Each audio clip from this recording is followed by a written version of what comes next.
In a large room, a person receives direct sound waves from a source 120 metre away from him. ये 120 दे रखा है.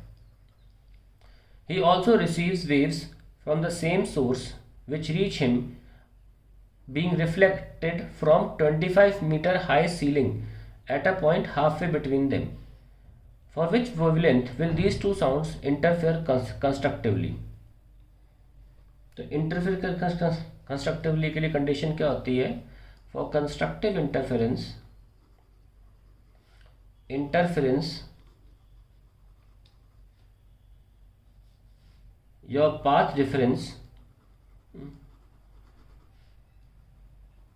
should be equals to n lambda where n can be 0 1 2 and so on. तो यहाँ पे हम अगर नाम लिख दें ए सी बी तो हम कह सकते हैं कि A C plus C B minus A B will be that path difference should be equal to lambda N. Now हमें तो पता ही है ए बी 120 है, हमें ए सी नहीं पता पर ये 25 पता है.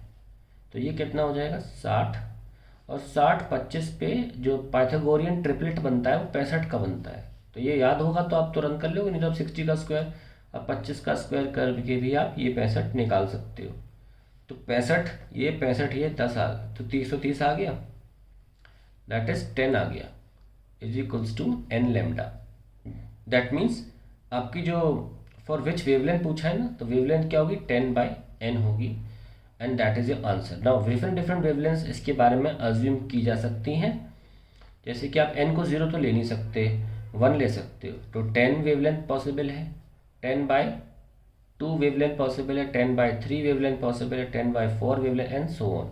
यानी कि 10 की वेवलेंथ हो, 5 की वेवलेंथ हो और 3.3 की वेवलेंथ हो या 2.5 की वेवलेंथ हो एंड सो ऑन. ये सारी वेवलेंथ्स पर ऐसा पॉसिबल है ना. एक just for the sake of curiosity हम ये देखना चाहते हैं कि कब तक ये पॉसिबल है. तो कब तक के लिए एक सिंपल लॉजिक है, ध्यान से देखिएगा कि हम ये निकाल सकते हैं कि साउंड की वेवलेंथ हमें जो सुनाई दे कितनी होनी चाहिए. हमारे पास जो फ्रीक्वेंसी सुनने की क्षमता है वो 20,000 हर्ट्ज है और जो साउंड की स्पीड आमतौर पर होती है वो 320 मीटर पर सेकंड हम लेते हैं. तो हम वेवलेंथ निकाल सकते हैं v/f की मदद से. वैसे 320/20 200 ले लो और नीचे 100 लिख दो, वजह बताऊँगा क्यों. तो ये 1.6 आ रहा है और ऊपर ले जा रहा हूँ -2 में, तो मीटर. तो 1.6 centimetre is the minimum wavelength possible. तो आप ये भी निकाल सकते हो कि कौन सी लास्ट वेवलेंथ है. तो हमने बता दिया 1.6 सेंटीमीटर तक की वेवलेंथ हम सुन सकते हैं, वेवलेंथ वाली साउंड हम सुन सकते हैं. उसके भीतर हम तो नहीं सुन पाएंगे. तो ये लास्ट वेवलेंथ है. तो उसके लिए n की वैल्यू क्या होगी वो भी आप निकाल सकते हो. 10/n इज इक्वल्स टू 1.6 10 की पावर -2 आना चाहिए. That is 1000 divide by 1.6 is n. तो ये वेरी क्लोज टू 60 के आसपास, 60 भी नहीं 600 के आसपास आएगा. तो 600 संभावनाएं ऐसी हैं अब आमतौर पर जिस पर हमें हमेशा साउंड सुनाई देगा.